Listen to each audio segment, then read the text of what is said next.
The City of God by St. Augustine of Hippo, Book 5, Preface.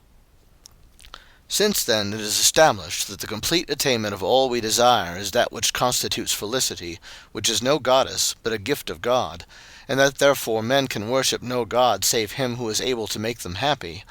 and were felicity herself a goddess, she would with reason be the only object of worship.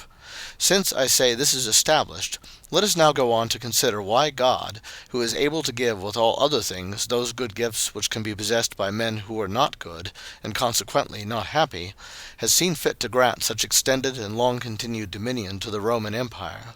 For that this was not effected by that multitude of false gods which they worshipped, we have both already adduced, and shall, as occasion offers, yet adduce considerable proof. Chapter 1. The cause, then, of the greatness of the Roman Empire is neither fortuitous nor fatal, according to the judgment or opinion of those who call those things fortuitous, which either have no causes, or such causes as do not proceed from some intelligible order, and those things fatal, which happen independently of the will of God and man, by the necessity of a certain order. In a word, human kingdoms are established by divine providence. And if anyone attributes their existence to fate, because he calls the will or the power of God itself by the name of fate, let him keep his opinion, but correct his language. For why does he not say at first what he will say afterwards, when someone shall put the question to him what he means by fate? For when men hear that word, according to the ordinary use of the language, they simply understand by it the virtue of that particular position of the stars which may exist at the time when anyone is born or conceived, which some separate altogether from the will of God, whilst others affirm that this also is dependent on that will. But those who are of opinion that apart from the will of God the stars determine what we shall do, or what good things we shall possess, or what evils we shall suffer, must be refused a hearing by all, not only by those who hold the true religion, but by those who wish to be the worshippers of any gods whatsoever, even false gods. For what does this opinion really amount to but this, that no god whatever is to be worshipped or prayed to? Against these, however, our present disputation is not intended to be directed, but against those who, in defense of those whom they think to be gods, oppose the Christian religion.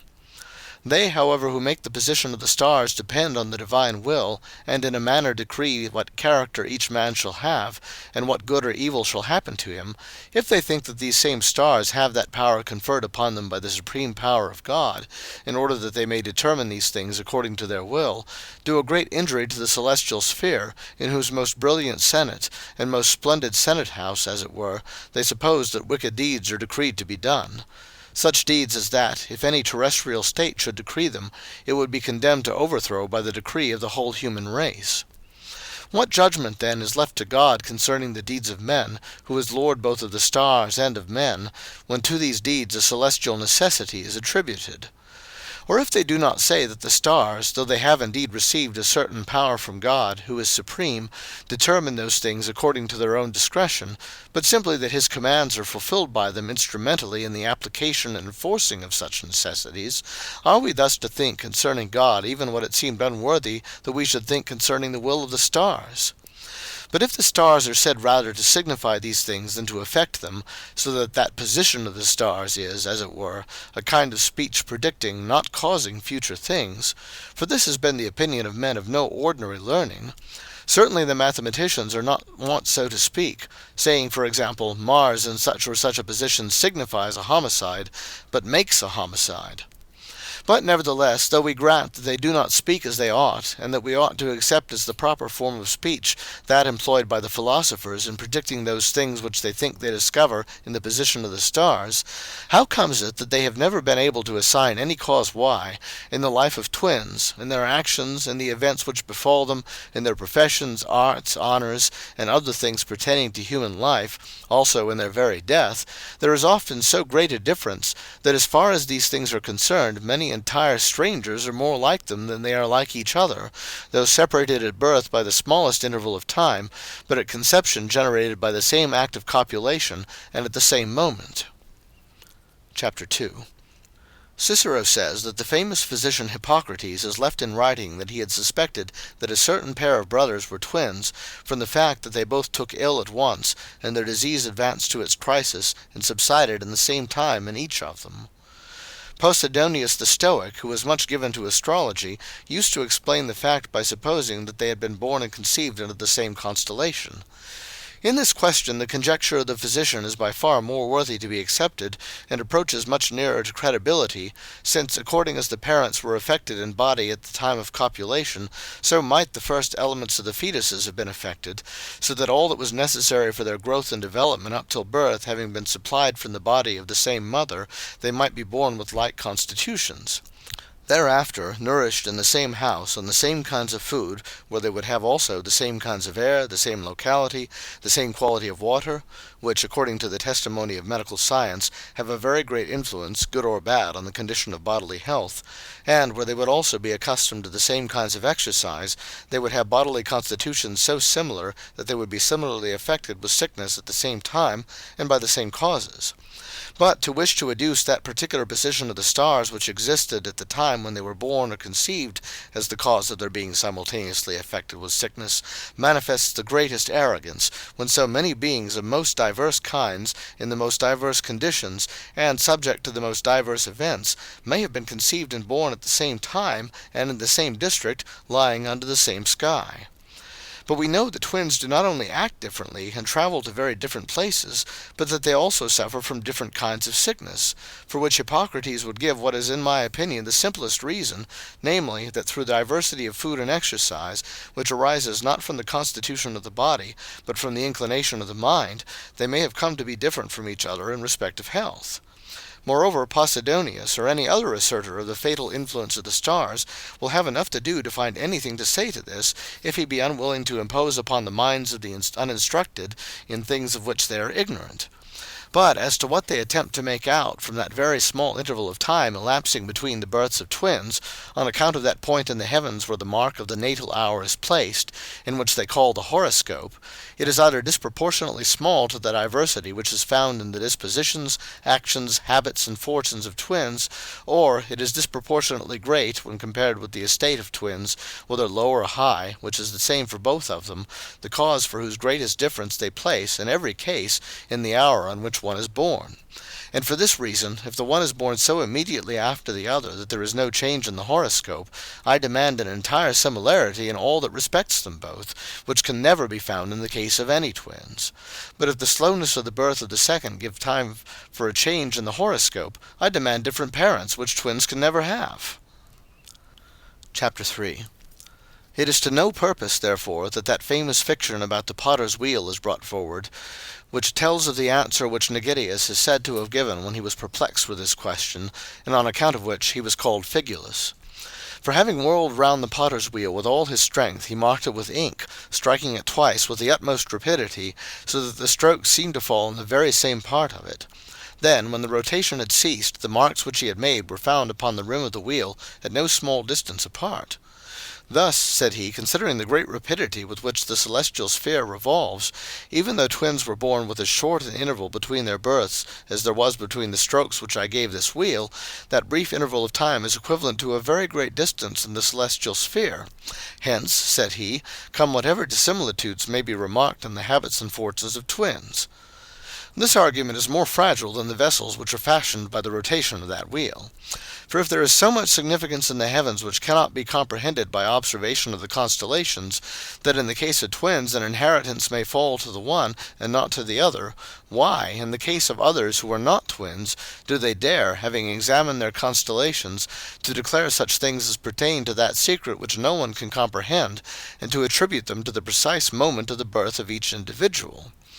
Now if such predictions in connection with the natal hours of others who are not twins are to be vindicated on the ground that they are founded on the observation of more extended spaces in the heavens, whilst those very small moments of time which separated the births of twins and correspond to minute portions of celestial space are to be connected with trifling things about which the mathematicians are not wont to be consulted, for who would consult them as to when he is to sit, when to walk abroad, when and on what he is to dine? How can we be justified in so speaking, when we can point out such manifold diversity both in the habits, doings, and destinies of twins? Chapter 4. In the time of the ancient fathers, to speak concerning illustrious persons, there were born 2 twin brothers, the one so immediately after the other, that the first took hold of the heel of the second.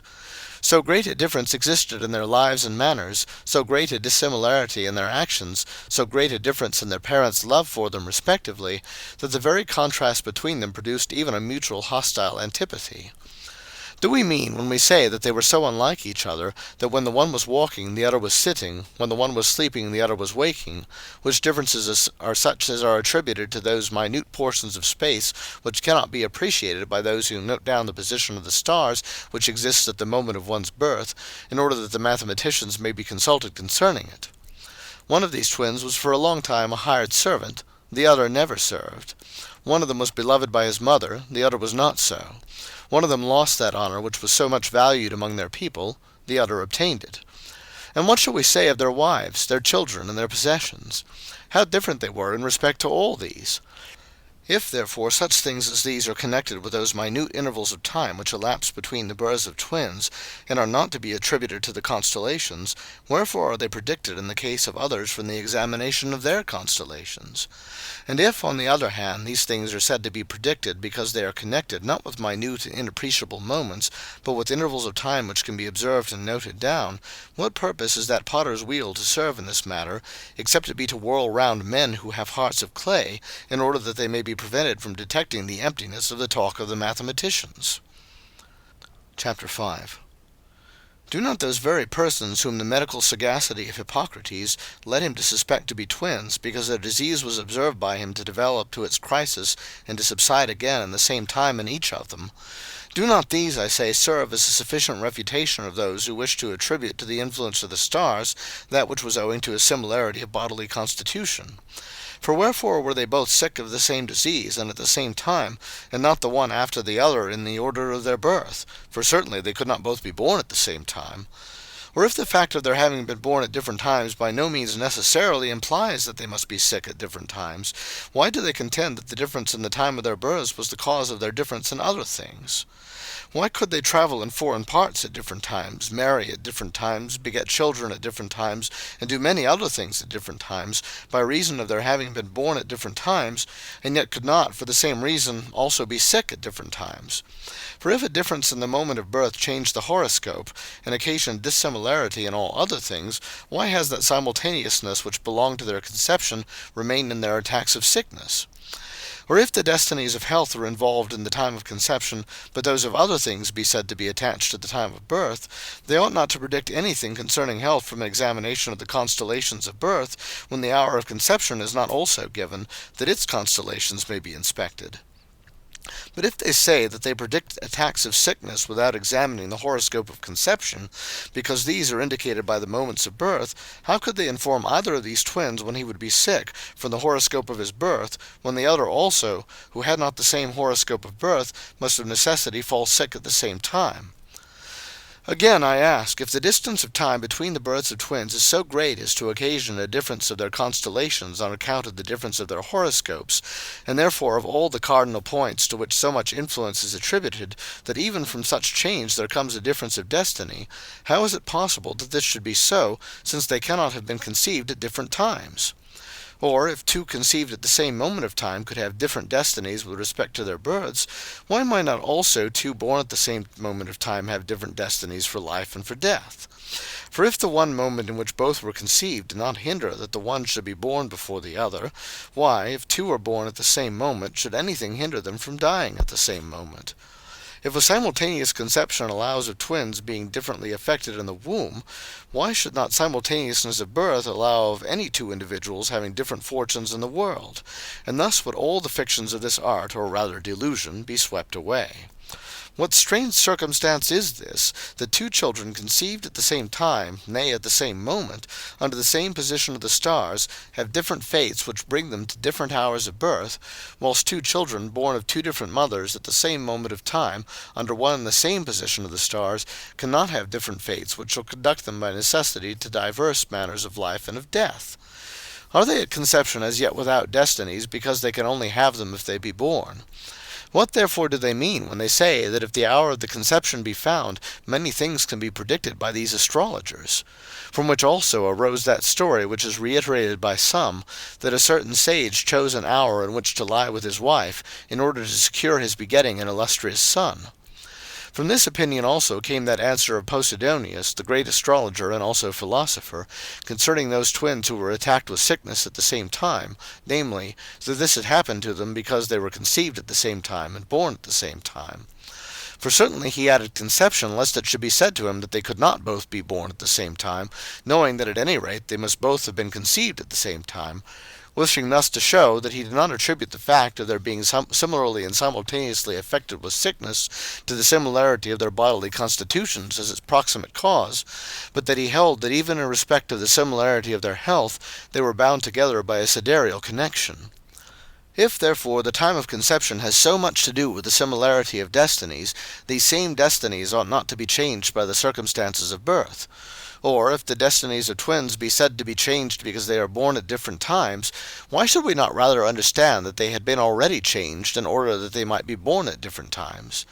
Does not then the will of men living in the world change the destinies of birth, when the order of birth can change the destinies they had at conception? Chapter 6. But even in the very conception of twins, which certainly occurs at the same moment in the case of both, it often happens that the one is conceived a male and the other a female. I know two of different sexes who are twins. Both of them are alive and in the flower of their age, and though they resemble each other in body, as far as difference of sex will permit, still they are very different in the whole scope and purpose of their lives, consideration being had of those differences which necessarily exist between the lives of males and females, the one holding the office of a count, and being almost constantly away from home with the army and foreign service, the other never leaving her country's soil or her native district. Still more, and this is more incredible if the destinies of the stars are to be believed in, though it is not wonderful if we consider the wills of men and the free gifts of God. He is married, she is a sacred virgin. He has begotten a numerous offspring, she has never even married. But is not the virtue of the horoscope very great? I think I have said enough to show the absurdity of that. But, say those astrologers, whatever be the virtue of the horoscope in other respects, it is certainly of significance with respect to birth. But why not also with respect to conception, which takes place undoubtedly with one act of copulation? And indeed, so great is the force of nature that after a woman has once conceived, she ceases to be liable to conception. Or were they perhaps changed at birth, either he into a male or she into a female, because of the difference in their horoscopes? But whilst it is not altogether absurd to say that certain sidereal influences have some power to cause differences in bodies alone, as for instance we see that the seasons of the year come round by the approaching and receding of the sun, and that certain kinds of things are increased in size or diminished by the waxings and wanings of the moon, such as sea urchins, oysters, and the wonderful tides of the ocean, it does not follow that the wills of men are to be made subject to the position of the stars. The astrologers, however, when they wish to bind our actions also to the constellations, only set us on investigating whether, even in these bodies, the changes may not be attributable to some other than a sidereal cause. For what is there which more intimately concerns a body than its sex? And yet under the same position of the stars twins of different sexes may be conceived. Wherefore what greater absurdity can be affirmed or believed than that the position of the stars, which was the same for both of them at the time of conception, could not cause that the one child should not have been of a different sex from her brother, with whom she had a common constellation, whilst the position of the stars which existed at the hour of their birth could cause that she should be separated from him by the great distance between marriage and holy virginity? Chapter 7. Now will anyone bring forward this, that in choosing certain particular days for particular actions, men bring about certain new destinies for their actions? That man, for instance, according to this doctrine, was not born to have an illustrious son, but rather a contemptible one, and therefore, being a man of learning, he chose an hour in which to lie with his wife. He made, therefore, a destiny which he did not have before, and from that destiny of his own making something began to be fatal which was not contained in the destiny of his natal hour. O singular stupidity! A day is chosen on which to marry, and for this reason I believe that unless a day be chosen, the marriage may fall on an unlucky day and turn out an unhappy one. What then becomes of what the stars have already decreed at the hour of birth? Can a man be said to change by an act of choice that which has already been determined for him, whilst that which he himself has determined in the choosing of a day cannot be changed by another power? Thus, if men alone, and not all things under heaven, are subjected to the influence of the stars, Why do they choose some days as suitable for planting vines or trees, or for sowing grain, other days as suitable for taming beasts on, or for putting the males to the females, that the cows and mares may be impregnated, and for such like things? If it be said that certain chosen days have an influence on these things, because the constellations rule over all terrestrial bodies, animate and inanimate, according to differences in moments of time, let it be considered what innumerable multitudes of beings are born, or arise, or take their origin at the very same instant of time, which come to ends so different that they may persuade any little boy that these observations about days are ridiculous. For who is so mad as to dare affirm that all trees, all herbs, all beasts, serpents, birds, fishes, worms, have each separately their own moments of birth or commencement? Nevertheless, men are wont, in order to try the skill of the mathematicians, to bring before them the constellations of dumb animals, the constellations of whose birth they diligently observe at home with a view to this discovery, and they prefer those mathematicians to all others who say, from the inspection of the constellations, that they indicate the birth of a beast and not of a man. They also dare tell what kind of beast it is, whether it is a wool-bearing beast, or a beast suited for carrying burthens, or one fit for the plough, or for watching a house. For the astrologers are also tried with respect to the fates of dogs, and their answers concerning these are followed by shouts of admiration on the part of those who consult them. They so deceive men as to make them think that during the birth of a man the births of all other beings are suspended, so that not even a fly comes to life at the same time that he is being born under the same region of the heavens. And if this be admitted with respect to the fly, the reasoning cannot stop there, but must ascend from flies till it lead them up to camels and elephants. Nor are they willing to attend to this, that when a day has been chosen whereon to sow a field, so many grains fall into the ground simultaneously, germinate simultaneously, spring up, come to perfection, and ripen simultaneously, and yet of all the ears which are coeval, and so to speak congerminal, some are destroyed by mildew, some are devoured by the birds, and some are pulled by men. How can they say that all these had their different constellations when they see them coming to so different ends? Will they confess that it is folly to choose days for such things, and to affirm that they do not come within the sphere of the celestial decree, whilst they subject men alone to the stars, on whom alone in the world God hath bestowed free wills?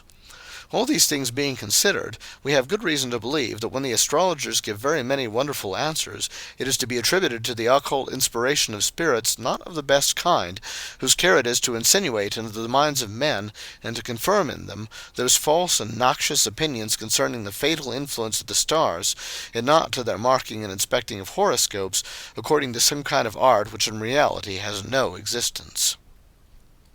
Chapter 8.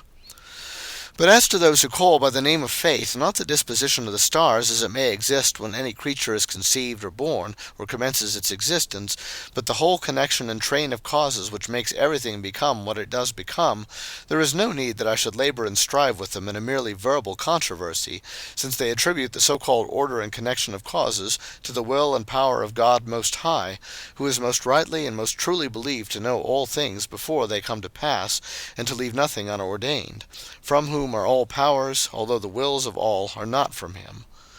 Now, that it is chiefly the will of God Most High, whose power extends itself irresistibly through all things which they call fate, is proved by the following verses, of which, if I mistake not, Aeneas Seneca is the author. Father supreme, thou ruler of the lofty heavens, lead me wherever it is thy pleasure. I will give a prompt obedience, making no delay. Lo, here I am. Promptly I come to do thy sovereign will. If thy command shall thwart my inclination, I will still follow thee groaning, and the work assigned, with all the suffering of a mind repugnant, will perform, being evil, which, had I been good, I should have undertaken and performed, though hard, with virtuous cheerfulness. The fates do lead the man that follows willing, but the man that is unwilling, him they drag. Most evidently, in this last verse, he calls that fate, which he had before called the will of the Father Supreme, whom he says he is ready to obey that he may be led, being willing, not dragged, being unwilling, since the fates do lead the man that follows willing, but the man that is unwilling, him they drag. The following Homeric lines, which Cicero translates into Latin, also favor this opinion. Such are the minds of men, as is the light which Father Jove himself doth pour illustrious over the fruitful earth. Not that Cicero wishes that a poetical sentiment should have any weight in a question like this, for when he says that the Stoics, when asserting the power of fate, were in the habit of using these verses from Homer, he is not treating concerning the opinion of that poet, but concerning that of those philosophers, since by these verses, which they quote in connection with the controversy which they hold about fate, is most distinctly manifested what it is which they reckon fate, since they call by the name of Jupiter him whom they reckon the supreme God, from whom, they say, hangs the whole chain of fates. Chapter 9. The manner in which Cicero addresses himself to the task of refuting the Stoics shows that he did not think he could effect anything against them in argument unless he had first demolished divination. And this he attempts to accomplish by denying that there is any knowledge of future things, and maintains with all his might that there is no such knowledge either in God or man, and that there is no prediction of events. Thus he both denies the foreknowledge of God, and attempts by vain arguments, and by opposing to himself certain oracles very easy to be refuted, to overthrow all prophecy, even such as is clearer than the light, though even these oracles are not refuted by him. But in refuting these conjectures of the mathematicians, his argument is triumphant, because truly these are such as destroy and refute themselves. Nevertheless, they are far more tolerable who assert the fatal influence of the stars than they who deny the foreknowledge of future events. For to confess that God exists, and at the same time to deny that he has foreknowledge of future things, is the most manifest folly. This Cicero himself saw, and therefore attempted to assert the doctrine embodied in the words of Scripture, "The fool hath said in his heart, There is no God." That, however, he did not do in his own person, for he saw how odious and offensive such an opinion would be, and therefore in his book on the nature of the gods he makes Cotta dispute concerning this against the Stoics, and preferred to give his own opinion in favor of Lucilius Balbus, to whom he assigned the defense of the Stoical position, rather than in favor of Cotta, who maintained that no divinity exists. However, in his book on divination, he in his own person most openly opposes the doctrine of the prescience of future things. But all this he seems to do in order that he may not grant the doctrine of fate, and by so doing destroy free will. For he thinks that the knowledge of future things being once conceded, fate follows as so necessary a consequence that it cannot be denied. But let these perplexing debatings and disputations of the philosophers go on as they may, we, in order that we may confess the Most High and true God himself, do confess his will, supreme power, and prescience. Neither let us be afraid, lest after all we do not do by will that which we do by will, because he whose foreknowledge is infallible foreknew that we would do it. It was this which Cicero was afraid of, and therefore opposed foreknowledge. The Stoics also maintain that all things do not come to pass by necessity, although they contended that all things happen according to destiny. What is it then that Cicero feared in the prescience of future things? Doubtless it was this, that if all future things have been foreknown, they will happen in the order in which they have been foreknown, and if they come to pass in this order, there is a certain order of things foreknown by God, and if a certain order of things, then a certain order of causes, for nothing can happen which is not preceded by some efficient cause. But if there is a certain order of causes, according to which everything happens which does happen, then by fate, says he, all things happen which do happen. But if this be so, then is there nothing in our own power, and there is no such thing as freedom of will. And if we grant that, says he, the whole economy of human life is subverted. In vain are laws enacted, in vain are reproaches, praises, chidings, exhortations had recourse to, and there is no justice whatever in the appointments of rewards for the good, and punishment for the wicked. And that consequences so disgraceful and absurd and pernicious to humanity may not follow, Cicero chooses to reject the foreknowledge of future things, and shuts up the religious mind to this alternative, to make choice between two things, either that something is in our own power, or that there is foreknowledge, both of which cannot be true, but if the one is affirmed, the other is thereby denied.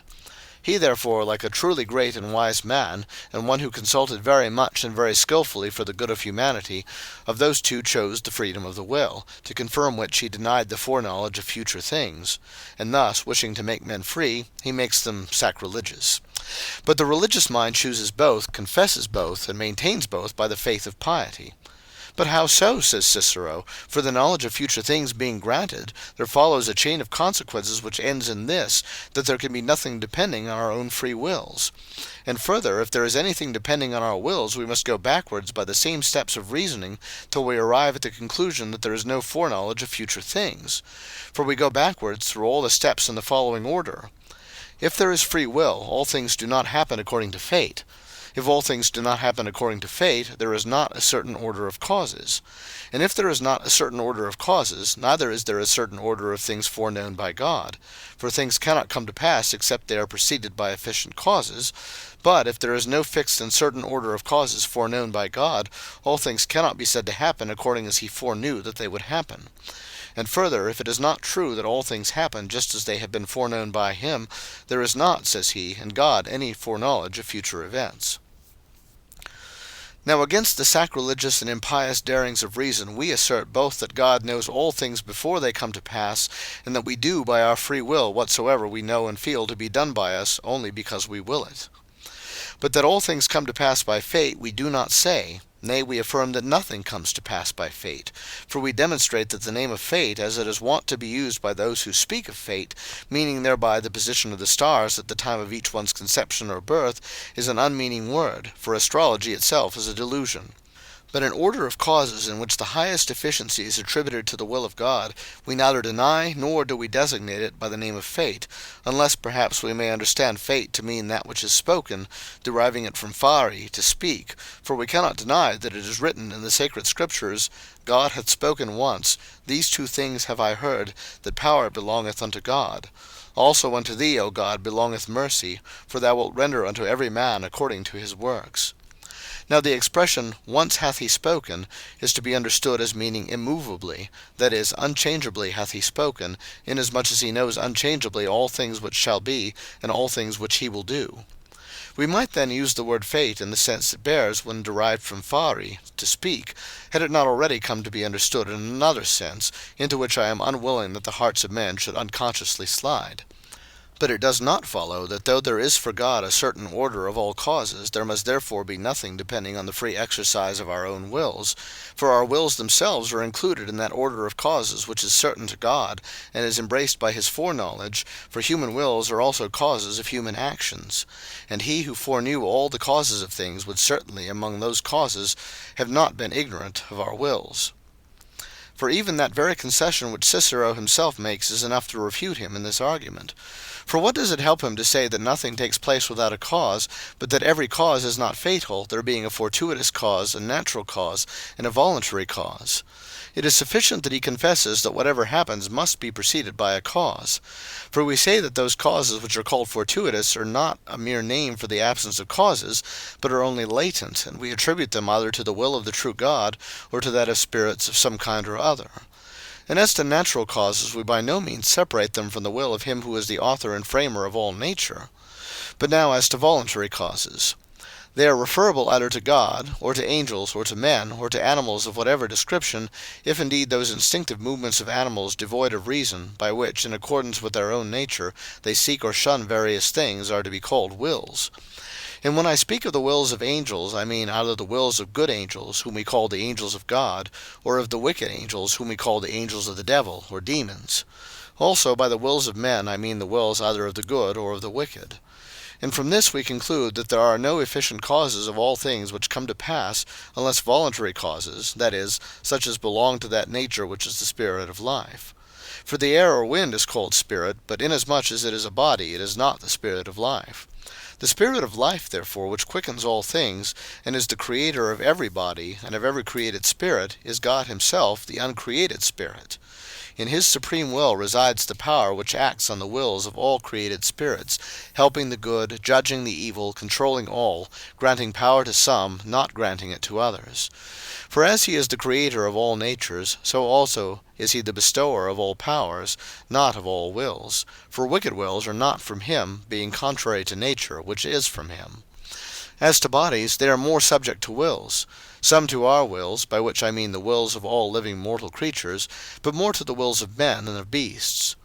But all of them are most of all subject to the will of God, to whom all wills also are subject, since they have no power except what he has bestowed upon them.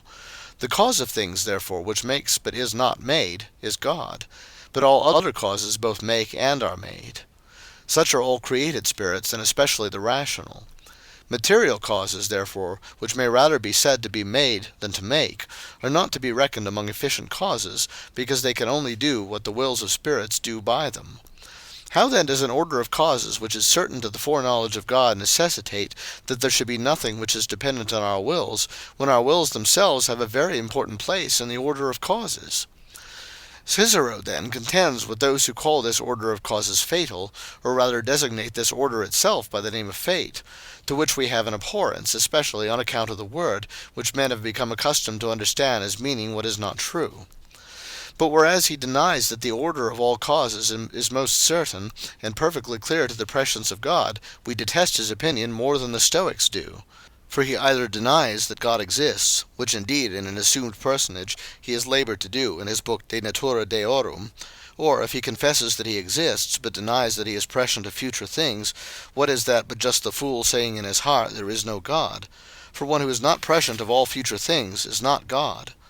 Wherefore our wills also have just so much power as God willed and foreknew that they should have, and therefore whatever power they have it within most certain limits, and whatever they are to do, they are most assuredly to do, for he whose foreknowledge is infallible foreknew that they would have the power to do it, and would do it.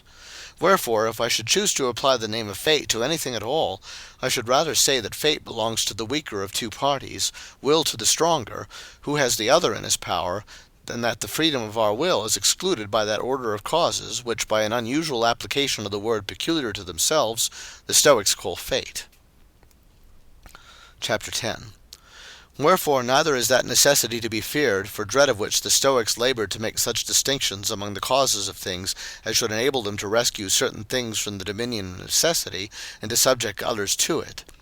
Among those things which they wished not to be subject to necessity they placed our wills, knowing that they would not be free if subjected to necessity.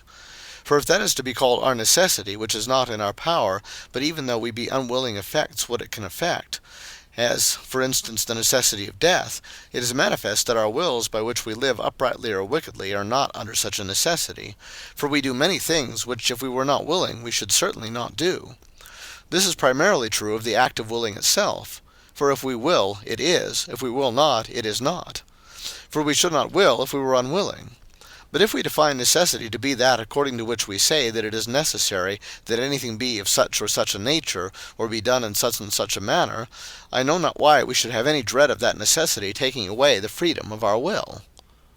For we do not put the life of God or the foreknowledge of God under necessity, if we should say that it is necessary that God should live forever and foreknow all things, as neither is his power diminished when we say that he cannot die or fall into error, for this is in such a way impossible to him, that if it were possible for him, he would be of less power.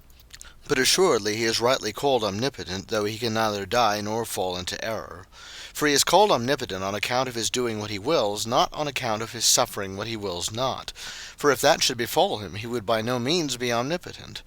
Wherefore he cannot do some things for the very reason that he is omnipotent. So also when we say that it is necessary that when we will by free choice, in so saying we both affirm what is true beyond doubt, and do not still subject our wills thereby to a necessity which destroys liberty. Our wills therefore exist as wills, and do themselves whatever we do by willing, and which would not be done if we were unwilling. But when anyone suffers anything, being unwilling, by the will of another, even in that case will retains its essential validity. We do not mean the will of the party who inflicts the suffering, for we resolve it into the power of God. For if a will should simply exist, but not be able to do what it wills, it would be overborne by a more powerful will. Nor would this be the case unless there had existed will, and that not the will of the other party, but the will of him who willed, but was not able to accomplish what he willed. Therefore whatsoever a man suffers contrary to his own will, he ought not to attribute to the will of men, or of angels, or of any created spirit, but rather to his will who gives power to wills. It is not the case, therefore, that because God foreknew what would be in the power of our wills, there is for that reason nothing in the power of our wills. For he who foreknew this did not foreknow nothing. Moreover, if he who foreknew what would be in the power of our wills did not foreknow nothing, but something, assuredly, even though he did foreknow, there is something in the power of our wills. Therefore we are by no means compelled, either retaining the prescience of God to take away the freedom of the will, or retaining the freedom of the will to deny he is prescient of future things, which is impious. But we embrace both. We faithfully and sincerely confess both. The former that we may believe well, the latter that we may live well. For he lives ill who does not believe well concerning God. Wherefore be it far from us, in order to maintain our freedom, to deny the prescience of him by whose help we are or shall be free. Consequently, it is not in vain that laws are enacted, and that reproaches, exhortations, praises, and vituperations are had recourse to. For these also he foreknew, and they are of great avail, even as great as he foreknew that they would be of. Prayers also are of avail to procure those things which he foreknew that he would grant to those who offered them, and with justice have rewards been appointed for good deeds, and punishment for sins. For a man does not therefore sin because God foreknew that he would sin. Nay, it cannot be doubted that it is the man himself who sins when he does sin, because he whose foreknowledge is infallible foreknew not that fate, or fortune, or something else would sin, but that the man himself would sin, who, if he wills not, sins not. But if he shall not will to sin, even this did God foreknow. Chapter 11.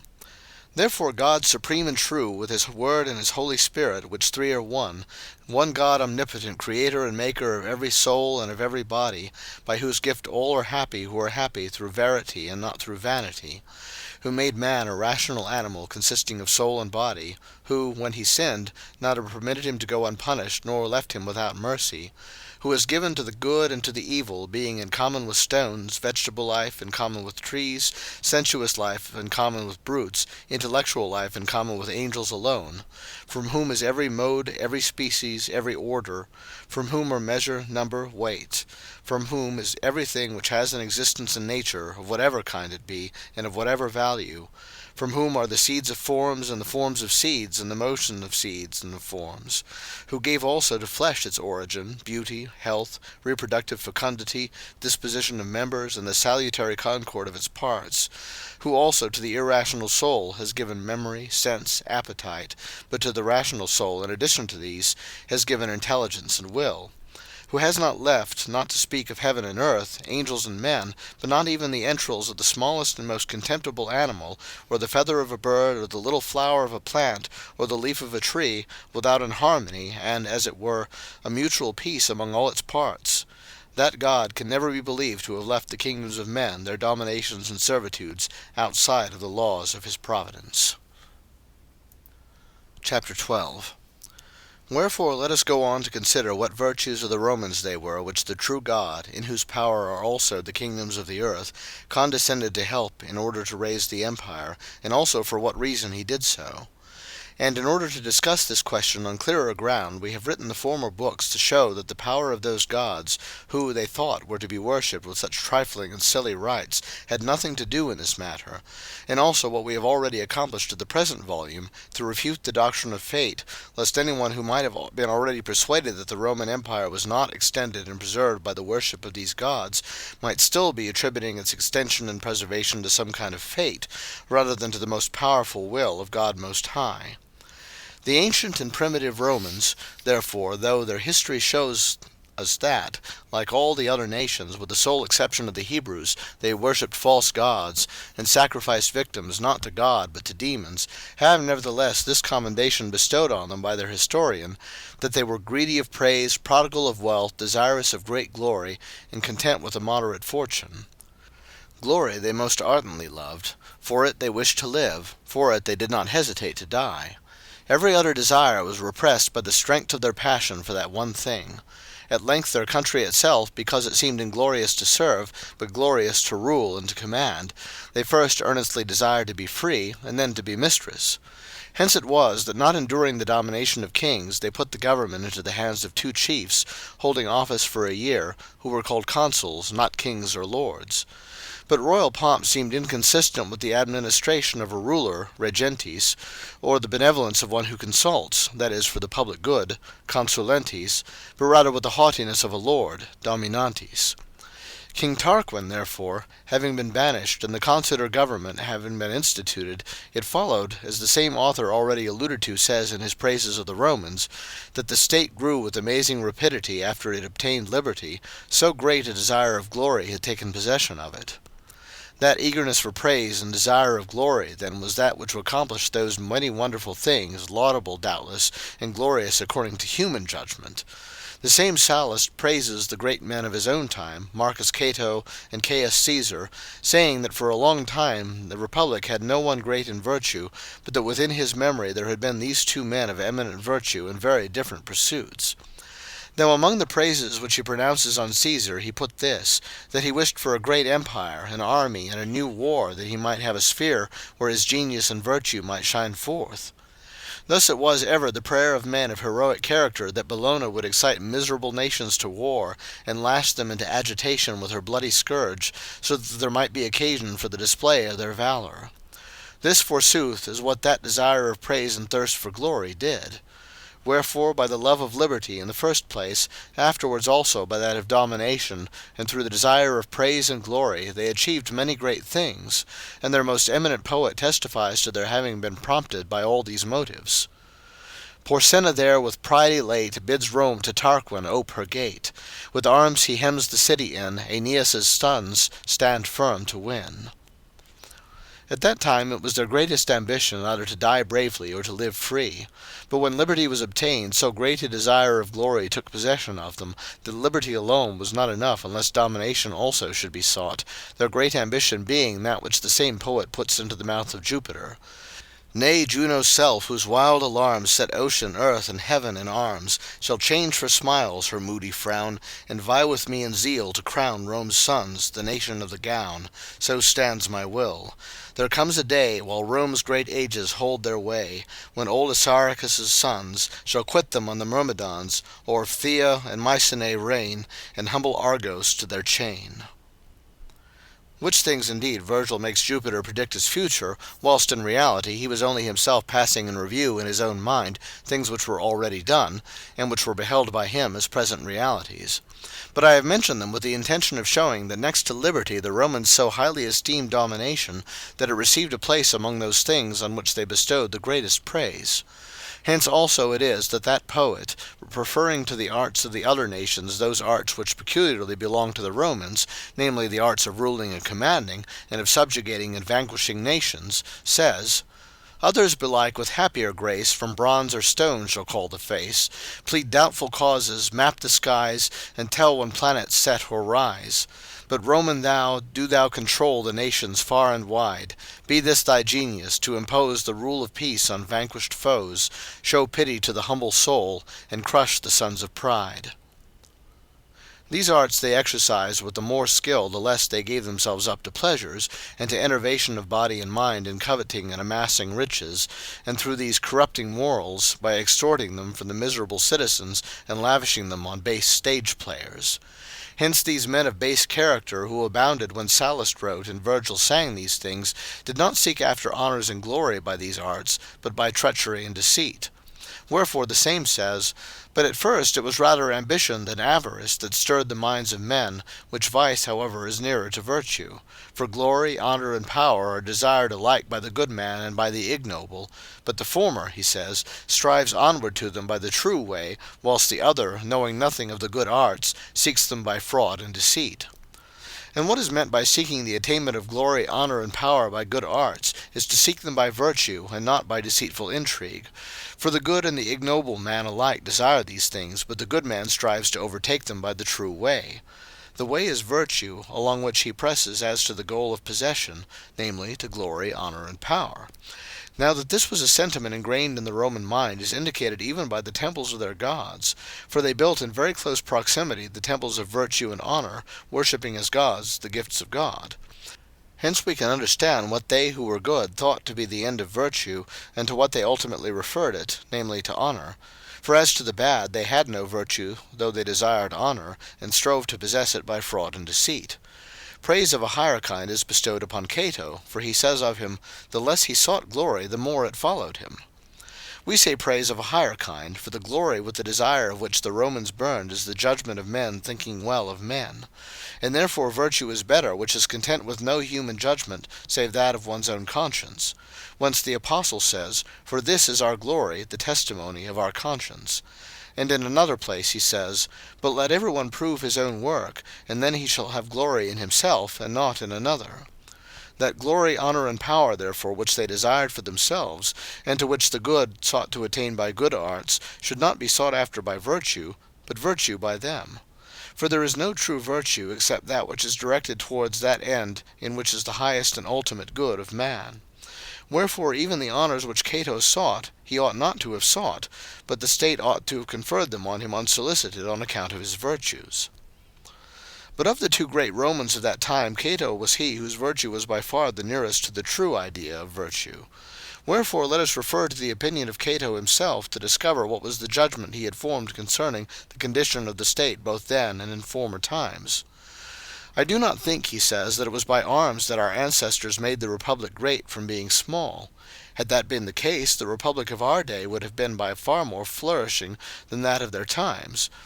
For the number of our allies and citizens is far greater, and besides we possess a far greater abundance of armor and of horses than they did. But it was other things than these that made them great, and we have none of them. Industry at home, just government without, a mind free in deliberation, addicted neither to crime nor to lust. Instead of these we have luxury and avarice, poverty in the state, opulence among its citizens. We laud riches, we follow laziness. There is no difference made between the good and the bad. All the rewards of virtue are got possession of by intrigue. And no wonder, when every individual consults only for his own good, when ye are the slaves of pleasure at home, and in public affairs, of money and favour, no wonder that an onslaught is made upon the unprotected republic." He who hears these words of Cato or of Sallust probably thinks that such praise bestowed on the ancient Romans was applicable to all of them, or at least to very many of them. It is not so. Otherwise the things which Cato himself writes, and which I have quoted in the second book of this work, would not be true. In that passage he says that even from the very beginning of the state wrongs were committed by the more powerful, which led to the separation of the people from the fathers, besides which there were other internal dissensions, and the only time in which there existed a just and moderate administration was after the banishment of the kings, and that no longer than whilst they had cause to be afraid of Tarquin, and were carrying on the grievous war which had been undertaken on his account against Etruria. But afterwards the fathers oppressed the people as slaves, flogged them as the kings had done, drove them from their land, and to the exclusion of all others held the government in their own hands alone. And to these discords, whilst the fathers were wishing to rule, and the people were unwilling to serve, the second Punic War put an end. For again great fear began to press upon their disquieted minds, holding them back from those distractions by another and greater anxiety, and bringing them back to civil concord. But the great things which were then achieved were accomplished through the administration of a few men, who were good in their own way. And by the wisdom and forethought of these few good men, which first enabled the republic to endure these evils and mitigated them, it waxed greater and greater. And this the same historian affirms when he says that reading and hearing of the many illustrious achievements of the Roman people in peace and in war, by land and by sea, he wished to understand what it was by which these great things were specially sustained. For he knew that very often the Romans had with a small company contended with great legions of the enemy, and he knew also that with small resources they had carried on wars with opulent kings. And he says that after having given the matter much consideration, it seemed evident to him that the preeminent virtue of a few citizens had achieved the whole, and that explained how poverty overcame wealth, and small numbers great multitudes. But, he adds, after that the state had been corrupted by luxury and indolence, again the republic, by its own greatness, was able to bear the vices of its magistrates and generals. Wherefore even the praises of Cato are only applicable to a few, for only a few were possessed of that virtue which leads men to pursue after glory, honor, and power by the true way, that is, by virtue itself. This industry at home of which Cato speaks was the consequence of a desire to enrich the public treasury, even though the result should be poverty at home. And therefore, when he speaks of the evil arising out of the corruption of morals, he reverses the expression and says, poverty in the state, riches at home. End of Book 5, Preface in chapters 1 through 12.